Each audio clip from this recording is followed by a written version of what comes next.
Welcome back. ఇప్పుడు వార్తాపత్రికలోని ప్రధాన అంశాలు చూద్దాం. ఈనాడు పేపర్లోని ప్రధాన అంశం చూసుకుంటే ఇసుక దోపిడీ 2566 కోట్లు అంటూ కూడా మెయిన్ హెడ్లైన్ లో మనం చూస్తున్నాం. అయితే జగన్ హయాంలో భారీ కుంభకోణం జరిగిందంటూ కూడా ఇక్కడ ప్రచురించడం జరిగింది. వైకాపా పెద్దల దోపిడీకి వెన్నుదన్నుగా గనుల శాఖ పూర్వ డైరెక్టర్ వీచి వెంకటరెడ్డి, జేపీవీఎల్, జేసీకేసీ, ప్రతిమా సంస్థలతో పాటు మరికొందరు వ్యక్తులకు అనుచిత లబ్ధి అంటూ కూడా ఇక్కడ మనం చూస్తున్నాం. అదేవిధంగా ఏసీబీ ప్రాథమిక విచారణలో కూడా గుర్తింపు అంటూ కూడా ఆధారం లభ్యం అంటూ కూడా ఇక్కడ వాళ్ళు ఇవ్వడం జరిగింది. ఇక మరొక హెడ్లైన్ చూద్దాం. ఫిర్యాదుకు ముందే విమాన టికెట్ బుకింగ్, జిత్వానీ కేసులో పోలీసుల కుట్ర, నాటి నిఘా చీఫ్ పిఎస్ఆర్ ఆదేశాలు అంటూ కూడా ఇక్కడ ఇవ్వడం జరిగింది. అయితే ఐపీఎస్ లు కాంతిరాణా, విశాల్ గున్ని అమలు, డీజీపీ నుంచి ప్రభుత్వానికి నివేదిక, జగన్ భక్త ఐపీఎస్లపై చర్యలు అంటూ కూడా ఇక్కడ ఇవ్వడం జరిగింది. పరిమళిస్తున్న మానవత్వం, ఈనాడు వరద సహాయ నిధికి భారీ స్పందన అంటూ కూడా ఇక్కడ మెయిన్ హెడ్లైన్ చూస్తున్నాం. ఇక ఈనాడు సహాయ నిధికి 1 కోటి విరాళం చెక్కును సంస్థ జనరల్ మేనేజర్ బండి గణపతికి అందజేస్తున్న ఎన్టీఎస్సీ, గేట్వే డిస్ట్రిక్ట్ పార్క్స్ సంస్థల చైర్మన్ ప్రేమ్ కిషన్ గుప్తా. చిత్రంలో ఆ సంస్థ జాయింట్ మేనేజింగ్ డైరెక్టర్లు ఇషాన్ గుప్తా, సంవిద్. ఇక్కడ మనం చిత్రం చూస్తున్నాం. ఇక్కడ ఎవరైతే విరాళం అందించారో ఇక్కడ ఇవ్వడం జరిగింది. మరొకటి, కొండల నడుమ హొయలొలికే డుడుమ. నెక్స్ట్, చిన్న పరిశ్రమలకు హామీ లేకుండా రుణాలు అంటూ కూడా ముఖ్యమంత్రి చంద్రబాబు వ్యాఖ్యానించడం జరిగింది. ఇక మరొక న్యూస్ పేపర్ చూద్దాం.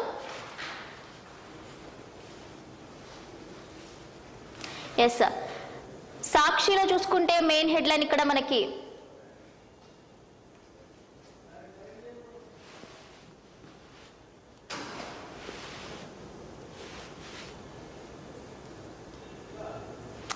కరెంట్ అఫైర్స్ అంటూ కూడా మనకి భవిత పేపర్లో ఇవ్వడం జరిగింది. అయితే కృత్రిమ రేడియో ధార్మికత అంటే ఏంటి అంటూ కూడా ఇవ్వడం జరిగింది. అయితే సహజ రేడియో ధార్మికత, ఈ ధర్మాన్ని క్రీస్తుశకం 1896లో హెన్రీ బెకరల్ అనే శాస్త్రవేత్త కనుగొడితే దీని గురించి సంయుక్తంగా వారు ఇవ్వడం జరిగింది.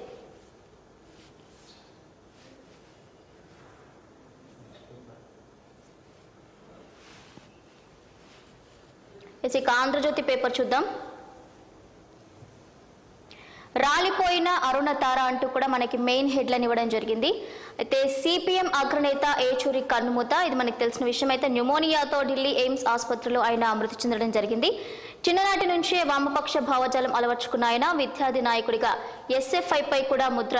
ఇక ఎమర్జెన్సీ కాలంలో పిహెచ్డిని పక్కన పెట్టి పోరుబాట పట్టారు. రాష్ట్రపతి, ప్రధాని రాహుల్, చంద్రబాబు, పవన్ కూడా ఆయనకు నివాళులర్పించడం జరిగింది. ఇది పెను విపత్తు అంటూ కూడా మనం ఒక పెద్ద హెడ్లైన్ చూస్తున్నాం. అయితే సాధారణ విపత్తులా దీనిని చూడొద్దు, గతంలో వచ్చిన వరద లాంటిది కాదు అంటూ కూడా ఇక్కడ మెయిన్ హెడ్లైన్ చూస్తున్నాం. ఊహించని దెబ్బతో భారీగా నష్టపోయాం, కేంద్రం ఉదారంగా వ్యవహరించాలి, బాధితులను తిరిగి నిలబెట్టేలా సాయం అంటూ కూడా మనకి ఇక్కడ ఇవ్వడం జరిగింది. అయితే రాష్ట్రంలో అపారంగా పంట, ఆస్తి నష్టం జరిగిన విషయం తెలిసిందే. ఇక మొత్తంగా 2 రోజుల్లో 50 సెంటీమీటర్ల వర్షపాతం అయితే జరిగింది. అదేవిధంగా చూసుకుంటే బ్యారేజీకి 11.43 లక్షల క్యూసెక్కుల వరద కూడా వచ్చింది. 14 లక్షల క్యూసెక్కులు వస్తే పరిస్థితి ఏంటి అంటూ కూడా అడగడం జరుగుతుంది. అయితే వరదల నుంచి రాష్ట్రానికి శాశ్వత విముక్తి, కేంద్ర బృందానికి సీఎం చంద్రబాబు వినతి పత్రం ఇవ్వడం జరిగింది. అయితే ఎవరైతే వరద బాధితులు ఉన్నారో, ఎవరైతే మరి రైతులు నష్టపోయారో వారికి కూడా ఒక విధమైన సహాయ సహకారాలు అందిస్తూ కూడా వారికి భరోసా ఇస్తూ కూడా మేమున్నాము అంటూ కూడా ఏపీ సీఎం చంద్రబాబు నాయుడు అయితే ముందుకు వెళ్ళడం మనం చూస్తున్నాం. ఇక మరొక చూద్దాం. తొలగని ఏలేరు ముంపు, ప్రాజెక్టులో తగ్గినట్టే తగ్గి పెరుగుతున్న ప్రవాహం. 8 మండలాల్లో 64 గ్రామాలు అతలాకుతలం, నీటిలోనే నానుతున్న ఊళ్ళు, పొలాలు. మొత్తంగా కోళ్ల ఫారాల్లో వేలాది కోళ్లు మృత్యువాత పడ్డట్లుగా కూడా తెలుస్తుంది. ఇక 206 గ్రామాల్లోని 75,000 ఎకరాల్లో పంటలు మునక, పంట నష్టం 180 కోట్లుగా అంచనా అంటూ కూడా ఇవ్వడం జరిగింది.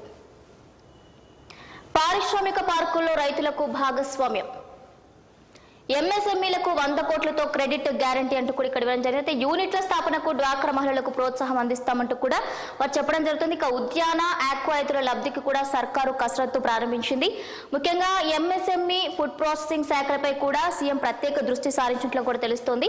అయితే ఇక సరికొత్త పారిశ్రామిక పాలసీ రూపొందించాలి అంటూ కూడా చంద్రబాబు నిర్ణయించుకున్నట్లుగా కూడా తెలుస్తుంది. అయితే ఇక గత ప్రభుత్వం పరిశ్రమలకు పెండింగ్ పెట్టిన ఇన్సెంటివ్ బకాయిలు కూడా చెల్లించేందుకు కసరత్తు చేయాలని సీఎం చంద్రబాబు ఆదేశించినట్లు కూడా తెలుస్తోంది.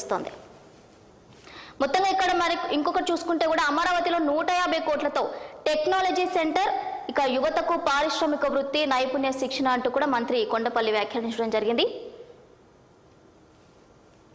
నెక్స్ట్ మరొక పేపర్ చూద్దాం.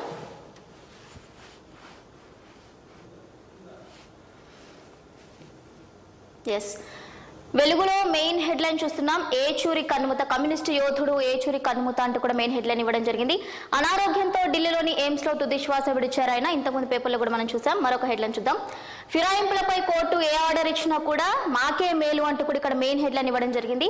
అయితే ఫిరాయింపుల గురించి అయితే కొన్ని రోజులుగా అయితే చర్చ జరుగుతుంది. దాని గురించి కూడా ఇక్కడ మెయిన్ హెడ్లైన్ చూస్తాం. అయితే పార్టీ మారే వాళ్ళపై అనర్హత వేటు పడుతుందంటే మా ప్రభుత్వానికి డోకా ఉండదు అంటూ కూడా ఇక్కడ ఇవ్వడం జరిగింది. అయితే సర్కార్ను కూలుస్తామన్నోళ్లే ఇప్పుడు ఫిరాయింపులపై లొల్లి పెడుతున్నారు అంటూ కూడా సీఎం రేవంత్ రెడ్డి వ్యాఖ్యానించడం జరిగింది. మొత్తంగా ఫిరాయింపులను మొదలు పెట్టిందే బీఆర్ఎస్ పార్టీ అంటూ కూడా సీఎం రేవంత్ రెడ్డి వ్యాఖ్యానించారు. అదేవిధంగా చూస్తే బై ఎలక్షన్స్ పేరుతో కేటీఆర్ సైకలాజికల్ గేమ్ ఆడుతున్నారు అంటూ కూడా ఆయన చెప్పడం జరుగుతుంది. ఇక కేసీఆర్ లైన్ లోనే పాడి కౌశిక్ రెడ్డి కామెంట్స్, బతకడానికి వచ్చినోళ్ల ఓట్లు కావాలి గాని వాళ్లకు టికెట్లు ఇవ్వద్దా, ఇదేనా బీఆర్ఎస్ విధానం, నాడు కాంగ్రెస్ ను కాదని ఓవైసీకి పిఎస్సి పోస్ట్ ఎట్లా ఇచ్చిండ్రు, తాము బీఆర్ఎస్ ఎమ్మెల్యేనే పిఎస్సి చైర్మన్ చేశామని వెల్లడించారు. మొత్తంగా అయితే ఫిరాయింపుల మీద కూడా చాలా వరకు కూడా ఒక రచ్చ జరుగుతుందని చెప్పాలి. అయితే ఫైనల్ గా అయితే రేవంత్ రెడ్డి అయితే దాని గురించి స్పందించడం జరిగింది. మరొక హెడ్లైన్ చూద్దాం. ఆర్థిక అధికారాలపై కేంద్రం పెత్తనం ఏంటి అంటూ కూడా ప్రశ్నిస్తున్నారు. అయితే ఈ తీరుతోనే రాష్ట్రాల అభివృద్ధికి ఆటంకం అంటూ కూడా బట్టి విక్రమార్క వ్యాఖ్యానించడం జరిగింది. సెస్ సర్ఛార్జీలు మొత్తం కేంద్రానికేనా, సహకార సమాఖ్య స్ఫూర్తి ఏమైంది అంటూ కూడా ఆయన ప్రశ్నిస్తున్నారు. ఇక రాష్ట్రాలకు సమాన అవకాశాలు కల్పించాల్సిందే, దక్షిణాది రాష్ట్రాల కాంక్లేవ్ లో డిప్యూటీ సీఎం కూడా ఇలాంటి వ్యాఖ్యలు చేయడం అయితే జరిగింది. మరొక హెడ్లైన్ చూద్దాం. Yes, Arikapudi versus Kaushik Reddy. Yes, ఈ రచ్చ అయితే ఇద్దరి మధ్య కూడా ఒక మాటల యుద్ధం అయితే కొనసాగుతోంది. మొత్తంగా అరికపూడి వర్సెస్ కౌశిక్ రెడ్డిగా కూడా ఈ వివాదం అయితే కొనసాగుతోంది. దీనికి సంబంధించి ఒకసారి మనం డీటెయిల్స్ చూద్దాం. ఇద్దరు ఎమ్మెల్యేల మధ్య సవాళ్లు ప్రతి సవాళ్లు, ఇద్దరు ఎమ్మెల్యేలు కూడా సవాలుకు ప్రతి సవాలు విసురుకుంటున్నారు. నువ్వెంత అంటే నువ్వెంత అంటూ కూడా ఇద్దరు పోటాపోటీగా కూడా బాణాలు అయితే సంధించుకుంటున్నారు. అనుచరులతో కౌశిక్ రెడ్డి ఇంటికి చేరుకున్న గాంధీ టమాటాలు గుడ్లు రాళ్లతో దాడి, ఇక పూల కుండీలు కూడా ధ్వంసం చేసినట్లుగా కూడా తెలుస్తోంది. అదేవిధంగా ఎమ్మెల్యే గాంధీ అనుచరులపై కూడా కేసులు నమోదు చేశారు. ముఖ్యంగా పోలీసుల నిర్లక్ష్యంతోనే దాడి జరిగిందంటూ కూడా హరీష్ రావు వ్యాఖ్యానించడం జరిగింది. సిపి ఆఫీస్లో బైఠాయింపు, మా ప్రభుత్వం వచ్చాక చూసుకుందామని వార్నింగ్ ఇచ్చినట్లు కూడా తెలుస్తోంది. నెక్స్ట్ మరొకటి, ఎంబీబీఎస్ సీట్లపై యూజీసీ పిడుగు, మల్లారెడ్డి మెడికల్ డెంటల్ కాలేజీలకు డీమ్డ్ హోదా ఇచ్చిన యూజీసీ, లైన్లో అపోలో సహా మరో 2 కాలేజీలు డీమ్డ్ యూనివర్సిటీలో సీట్లన్నీ మేనేజ్మెంట్ కోటా కిందనే భర్తీ. మొత్తంగా తగ్గనున్న కన్వీనర్ కోటా, రిజర్వేషన్లు, స్థానిక కోటాకు మంగళం, సొంతంగానే పరీక్షల నిర్వహణ, ఫీజులు నిర్ణయించుకునే అధికారం కూడా ఉన్నట్లుగా తెలుసు. అయితే మెరిట్ విద్యార్థులకు అన్యాయం జరుగుతుందంటున్నారు డాక్టర్లు. ముఖ్యంగా కేంద్ర సర్కార్ యూజీసీ తీరును తప్పుబడుతున్నాయి కాలేజ్ యూనివర్సిటీ. ఎస్, మరొక హెడ్లైన్ చూద్దాం. ఎస్సీ వర్గీకరణపై 6గురితో కమిటీ, మంత్రి ఉత్తమ్ కుమార్ చైర్మన్, కో చైర్మన్ గా మంత్రి దామోదర్ అంటూ కూడా ఇక్కడ ఇవ్వడం జరిగింది. నెక్స్ట్ మరొక పేపర్ చూద్దాం.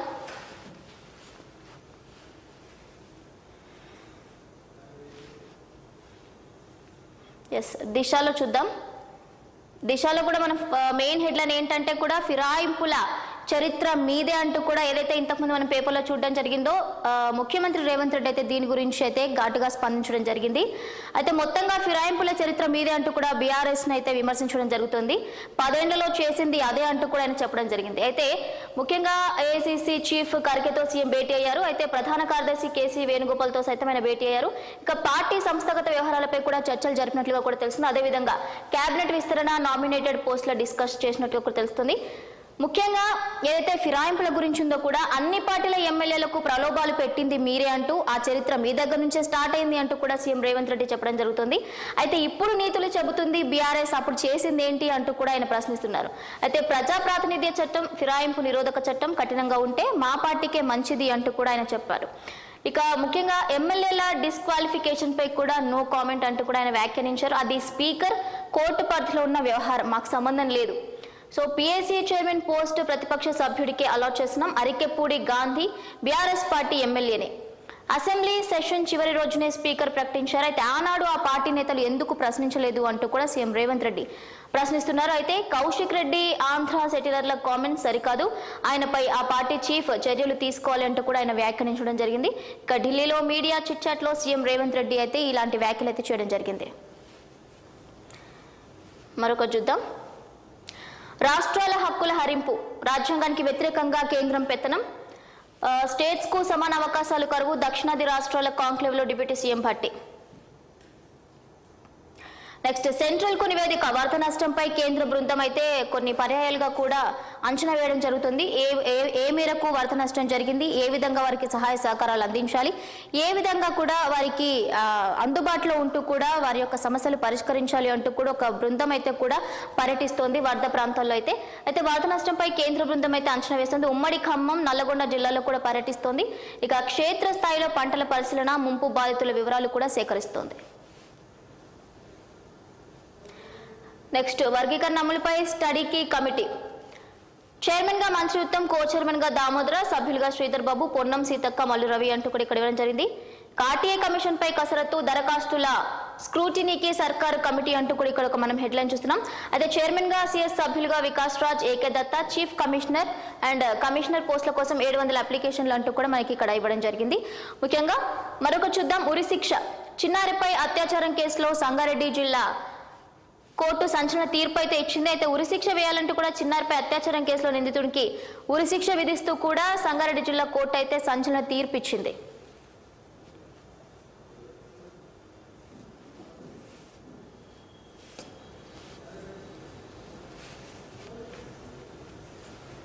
ఇక మొత్తంగా అయితే ఇవి ఇప్పటి వరకు అయితే ప్రధాన అంశాల్లోని ముఖ్యంగా చాలా వరకు పేపర్స్ లో కూడా మనం ప్రధాన అంశాలు చూసాం. మొత్తంగా అయితే పార్టీ ఫిరాయింపుల మీద అదేవిధంగా పాడి కౌశిక్ రెడ్డి, అరికపూడి గాంధీ ఎవరైతే ఉన్నారో వీరి గురించి అయితే మనం పెద్ద హెడ్లైన్స్ అండ్ అదేవిధంగా దాని గురించి క్లుప్తంగా చూడడం జరిగింది. ఇక ఇది ఇవాల్టి paper headlines. Keep watching 6 TV. సామాన్యుడి ఆరో ప్రాణం.